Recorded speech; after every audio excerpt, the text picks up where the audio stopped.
Alors on va se plonger juste dans le détail des résultats d'hier parce que c'est en allant dans le détail qu'on voit les fragilités de la NUPES, la nouvelle Union populaire de Jean-Luc Mélenchon. Explication de Mathilde Moreau, on en débat ensuite avec vous.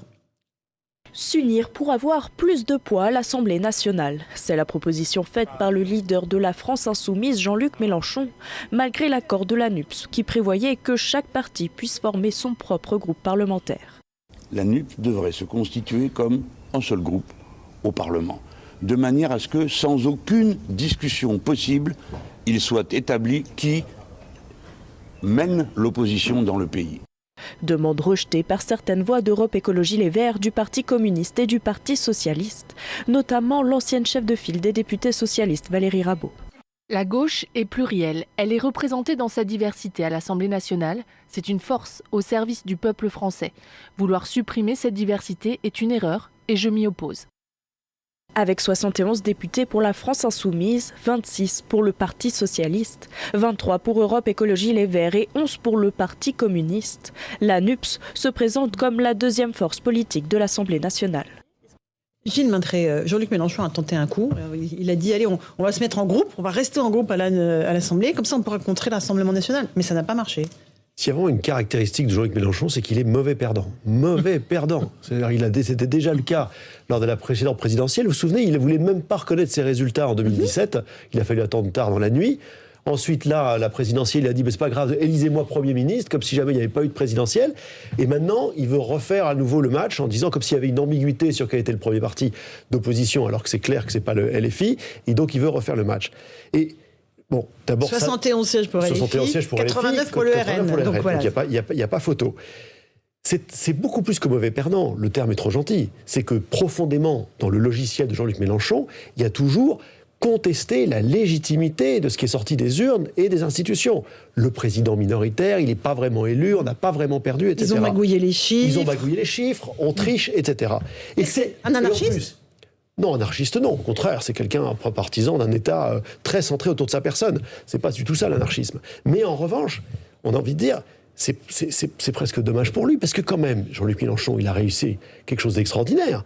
Il fait passer le groupe LFI, qui était 17, ils sont 71, il a réussi à créer un mouvement, et puis voilà, c'est jamais assez bien pour lui, et donc du coup, maintenant, il détruit ce qu'il a construit. J'ai envie de dire, tant mieux pour la République et pour la suite, parce que on l'a encore dit tout à l'heure, c'est quelqu'un de dangereux du point de vue de ses idées sur les institutions, sur la République et sur la démocratie, n'empêche que, voilà, le groupe est là et il va causer des dommages à l'Assemblée nationale. Julien Drey, sur Jean-Luc Mélenchon. Alors, il est peut-être mauvais perdant, mais c'est une stratégie politique. Il l'a expliqué lui-même. Il dit « J'ai réussi à faire que le centre de gravité de la gauche ne soit plus là où il était auparavant. » Le centre de gravité de la gauche auparavant, il était proche de ce qu'on appelait la social-démocratie, et c'est la social-démocratie qui réunifiait après toute la gauche autour d'elle. Il dit désormais, ce n'est plus le cas.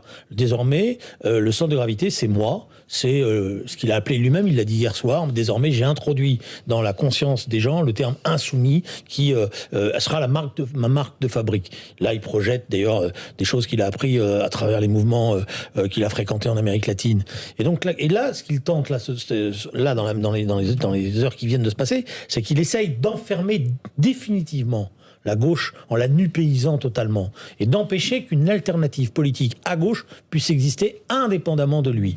Parce que le bilan, il faut aussi le poser. Le Parti socialiste, qui était la force historique, le premier secrétaire avait dit, grâce à ça, vous allez voir, il a moins de députés qu'il a qu'au départ. C'est pas quand même très brillant comme bilan. Alors, ceux qui sont députés vont dire formidable, j'ai sauvé mon siège, mais c'est pas ça la dynamique.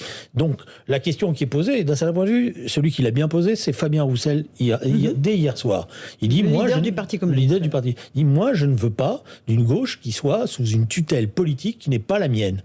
Ça ne veut pas dire qu'il ne faut pas se rassembler, mais la question qui est posée, y compris dans le débat politique qui vient, si on veut que la gauche ne soit pas spectatrice de la crise institutionnelle qui va s'installer, la crise politique, il faut que le courant réformiste, laïque, républicain, attaché à un certain nombre de valeurs, y compris aux valeurs de ce que représentent les grands corps de la République, puisse exister indépendamment de LFI. Moi, je ne suis pas pour la détruire, ils doivent vivre leur vie, mais il faut que En tous les cas, moi, le courant que j'aime, il faut qu'il existe. Voilà. Parce que je pense que, par ailleurs, c'est autour de lui qu'on peut gagner majoritairement. Parce que la question qui est posée pour la gauche, c'est est-ce qu'elle veut être majoritaire ou est-ce qu'elle veut être une minorité radicale ? C'est ça le débat qu'il y a avec Jean-Luc Mélenchon. Et avec Emmanuel Macron, Gabriel Cluzel, est-ce qu'il peut gouverner ? Comment est-ce qu'il va faire ? Il va se servir des Républicains comme force d'appoint ? Ils ne le veulent pas ? Qu'est-ce qui va se passer dans les semaines à venir ? Alors déjà, on dit beaucoup, ça va devenir ingouvernable.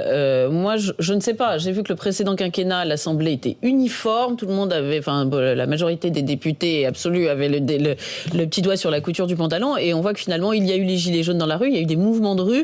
Vous savez, quand le législatif n'est plus un contre-pouvoir ou ne permet plus de respirer, c'est pas très bon non plus. Donc là, on peut se réjouir, et encore, parce qu'il y a eu beaucoup d'abstention, donc ça, il faut pas l'oublier, on peut se réjouir que ça réinjecte quand même une forme de contre-pouvoir, de démocratie, qu'un certain nombre de gens qui auraient pu se retrouver dans la rue, peut-être se diront, nous sommes représentés à l'Assemblée. Alors de fait, Emmanuel Macron va être obligé de composer. Alors c'est un mot dont il n'a pas l'habitude, on va être très clair. Composer avec qui ? LR, c'est vrai que LR, pour le moment, ça a l'air de résister. Copé, lui, dit oui, mais tous les autres, Retailleau, Bertrand, Ciotti, sont vent debout, parce qu'évidemment, le risque, c'est la dissolution dans un grand tout. C'est le baiser de la mort. Mais en même temps, comment vont-ils garder leur position singulière ? On remarquera que ceux qui ont été plutôt bien élus, c'est ceux qui sont droits dans leurs bottes, c'est-à-dire les Wauquiez. Wauquiez, il a quand même emmené 19 députés avec lui, un tiers des députés LR. C'est Ciotti, on l'a dit, Annie Genevard, Jean-Louis Thériault, c'est des gens assez avec une forte identité de droite, et ceux-là ne sont pas Macron compatibles, pas du tout. Gilles Lintré, sur LR, force d'appoint pour le président Macron, avec des débauchages à venir. Tout ce discours catastrophiste d'hier, en disant ça y est, le pays va être ingouvernable, on ne pourra pas faire passer la moindre loi. On a vu pendant la campagne présidentielle qu'Emmanuel Macron avait repris à son compte toute une série de propositions des Républicains. La retraite à 65 ans, le nucléaire, l'autonomie des écoles, sur la sécurité, j'en passe.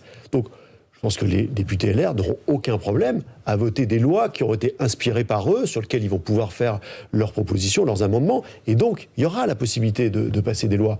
Et bien sûr qu'il y a du côté d'En Marche la volonté depuis hier soir de faire croire qu'on était dans le chaos, qui est une espèce de validation a posteriori du discours alarmiste d'Emmanuel Macron avant le second tour. Maintenant, donc ça c'est pour la réalité institutionnelle. Le pays ne va pas être bloqué. Maintenant, il y a une réalité politique, c'est que le pays est polarisé comme jamais. Polarisé comme jamais, parce que on vient de voir l'Assemblée nationale, mais ça, c'est des députés élus au scrutin majoritaire. Ça veut dire que c'est pas qu'il y a 20% de NUP dans le pays et qu'il y a 20% de Front National, c'est qu'il y a des territoires où ils sont majoritaires, où ils sont implantés maintenant. Et donc, la Seine-Saint-Denis. La Seine-Saint-Denis. 100% des députés NUPS. Voilà, ou inversement, pour le Rassemblement National, le Var, des départements qui sont entièrement RN. Ça, comment est-ce qu'on va faire dans cette fracture qui est territoriale, qui est générationnelle ? Comment on va recréer dans ce pays la possibilité de se parler ? Il va falloir aller aussi au-delà de l'Assemblée nationale, parce qu'on ne va pas créer des compromis entre toutes ces polarisations à l'Assemblée nationale. On trouvera sans doute entre En Marche et LR, mais ça s'arrêtera là. Une fois de plus, il va falloir passer par du référendum, trouver des sujets sur lesquels on réconcilie le pays au-delà des clivages politiques. Attention danger avec le référendum. Un tout petit mot, Julien. Attention danger. Pourquoi attention danger, on répond rarement à la question qu'on vous pose. Vous le savez parfaitement. Justement, si on pose un référendum comme ça, on ne répondra pas à la question posée. C'est du bonapartisme. Mais si on institue comme pratique de gouvernement aussi le référendum, on va pouvoir dépasser les clivages. Pardonne un instant, Julien, parce que là, c'est le rappel des titres avec Mickaël Dorian, et après, on en redébat.